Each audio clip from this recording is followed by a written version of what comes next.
இல்லக விளக்கது இருள் கெடுப்பது சொல்லக விளக்கது சோதி உள்ளது பல்லக விளக்கது பலரும் காண்பது நல் அக விளக்கது நமச்சிவாயமே. அஸ்ட்ரோ பக்தி டாக் நேயர்களுக்கு இனிய வணக்கங்கள். வணக்கம். 22/6/2026 28/6/2026 வரை உள்ள காலகட்டங்களில் உத்தர நட்சத்திரத்திலிருந்து கேட்டை நட்சத்திரம் வரைக்கும் சந்திரன் பயணம் செய்திருக்கிறார். இந்த காலகட்டங்கள் எப்படி இருக்க போகுது அப்படின்னாக்க, சூரியன் புதன் இவங்க 2 பேரும் மிதுன ராசியில் இருப்பார், புதன் ஆட்சியில் இருப்பார். குரு சுக்கிரன், இதில் குரு உச்சமாக கடகராசியில் இருப்பார்.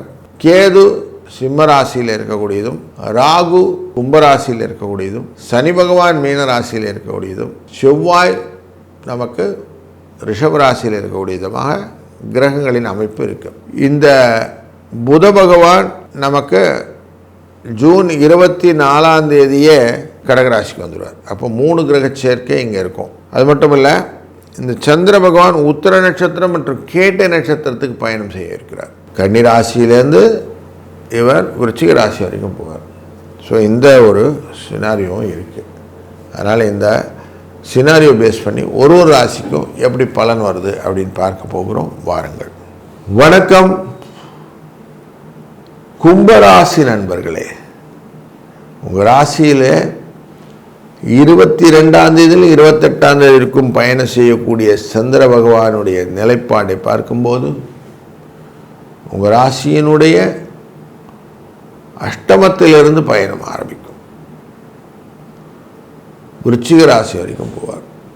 அதனால் அஷ்டமத்தில் இருக்கும்போது அதிகமாக குழப்பங்கள் பண்ணிக்காமல் பார்த்துக்கிறது நல்லது. வெற்றிக்கான வழிகளை நீங்கள் வகுத்து கொண்டு அதுக்கு பிரகாரம் பாதை வகுத்த பின்பு பயந்தன லாபம் அப்படின்னு சொல்லுவாள். அந்த வரிக்கேற்ற மாதிரி நீங்கள் பயப்படாமல் போகணும். லாபஸ்தானத்தை சூரியன் பார்த்து கொண்டிருப்பார். அதனால் லாபம் எப்படி இருந்தாலும் கிடைக்கும். தந்தை வழியிலும் சமூகத்திலே அரசாங்க வழியிலும் நல்ல லாபங்களை பெறக்கூடிய சூழ்நிலை உண்டு. உங்களை முதன்மைப்படுத்தி கொண்டு நீங்கள் செய்யக்கூடிய தொழில்கள் வெற்றியை தருவதாக அமையும்.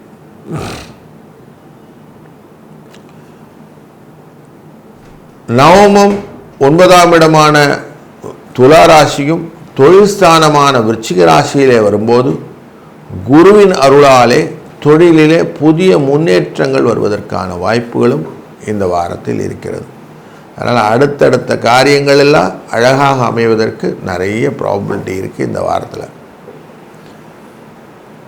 5வது இடமான பாக்கியஸ்தானத்தில் இருக்கக்கூடிய புதனின் ஆட்சி தன்மை மாறி 6ஆம் இடமான கடகராசிக்கு 24ஆம் தேதி வந்து விடுவார்.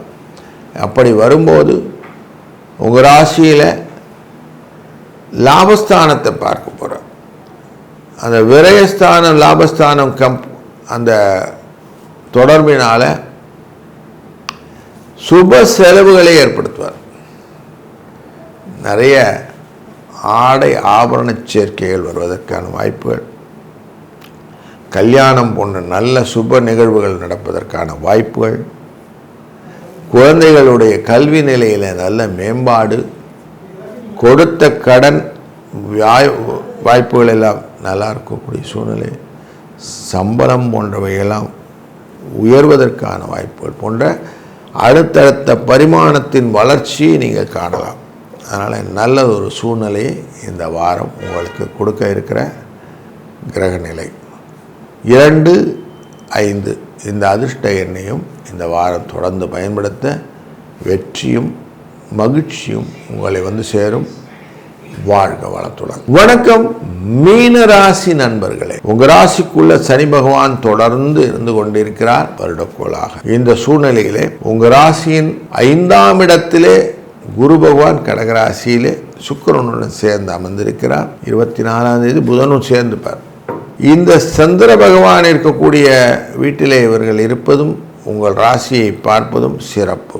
உத்திர நட்சத்திரத்திலிருந்து கேட்டை நட்சத்திரம் வரைக்கும் 22ஆம் தேதி 28ஆம் தேதி வரைக்கும் பயணம் செய்யக்கூடிய இந்த சந்திர பகவான் உங்கள் ராசியினுடைய அஷ்டமத்துக்கும் பயணம் இருக்கிறார். அதனால் கொஞ்சம் அஷ்டமம் அப்படிங்கிற விஷயமும் இந்த வாரத்தில் உண்டு. அது கொஞ்சம் புதிய வேலைகள் பண்ணாமல் எக்ஸிஸ்டிங் ஒர்க்கை மட்டும் கண்டினியூ பண்ணி பொறுப்புகளை கொஞ்சம் பார்த்து நிதானித்து பண்ணினீங்கன்னா போதும். ஆளுமை திரையுடன் நீங்கள் செய்யக்கூடிய காரியங்கள் எல்லாருமே உங்களுக்கு சக்ஸஸ் கொடுக்கும். நீங்களாக போய் இன்வால்வ் ஆகும்போது சில தகராறுகளும் உண்டு. மறதி, மயக்கம் இதெல்லாம் இருக்கும்.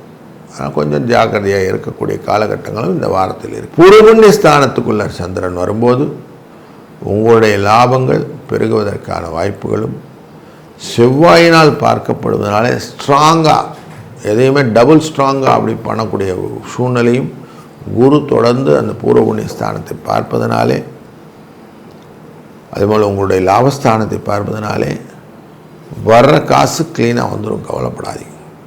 தொழிலிலே நல்ல முன்னேற்றமும் மாற்றமும் கொடுக்கக்கூடியதாக வார கடைசி. அதனால் அதை நீங்கள் கேபிட்டலைஸ் பண்ணிக்கோங்க. அடுத்தடுத்த நிகழ்வுகள் எல்லாமே உங்களுக்கு லாபத்தையும் ஒரு தொடர் நிலையான பயணத்தையும் ஏற்படுத்துவதாக இருக்கிறது. புண்ணிய ஸ்தலங்களுக்கெல்லாம் சென்று ஆன்மீக நாட்டத்துடன் நிறைய பக்தி ஸ்ரத்தையுடன் செய்யக்கூடிய பூஜைகள்லாம் இந்த வாரத்தில் உண்டு. அது எல்லாமே மனசுக்கு சந்தோஷத்தை கொடுப்பதாக அமைகிறது. ராகுவின் 12ஆம் இடத்தை பார்க்கக்கூடியதான கேது பகவானின், லாபஸ்தானத்தை பார்க்கக்கூடியதான சுக்கிர பகவானையும் நீங்கள் மனதில் கொள்ளும்போது புத்தி சாதுரியத்தினாலும் ஞான வைராக்கியத்தினாலும் பலவிதமான காரியங்களை இந்த வாரம் சாதிக்கப் போகிறீர்கள். 7, 4 என்ற அதிர்ஷ்ட எண் இந்த வாரம் உங்களுக்கு துணை நிற்கும். நன்மைகளை கொடுக்கக்கூடிய நல்ல வாரம் இது. வாழ்க வளத்துடன். இந்த வாரத்திலே 22ஆம் தேதி துர்காஷ்டமி. அன்றைய நாளிலே ஆணி திருமஞ்சனம் 23ஆம் தேதி நைட்டில் நடக்க ஆரம்பிக்கும். 21ஆம் தேதி நைட்டில் நடக்கும். ஆணி திருமஞ்சனம் மகா நடராஜ பெருமானின் அந்த அபிஷேக ஆராதனையை காண்பது ஜென்ம சாபல்யம் சொல்லுவோம். அப்படி ஒரு நல்ல ஒரு மோட்ச நிலையை கொடுக்கக்கூடிய சூழ்நிலை. 27ஆம் தேதி சனி பிரதோஷம். அன்றைய நாளிலே பிரதோஷ நேரத்திலே சிவபெருமானை வழிபடுவது, அந்த ஆழகால விஷத்தை உண்ட சிவபெருமானின் நந்தியம்பெருமானுக்கும் சிவனுக்கும் அபிஷேக ஆராதனை பொருட்களை வாங்கி தருவதனாலே நமக்கு இருக்கக்கூடிய கஷ்டங்கள் விலகும் அப்படின்னு தீர்மானமாக சொல்லலாம்.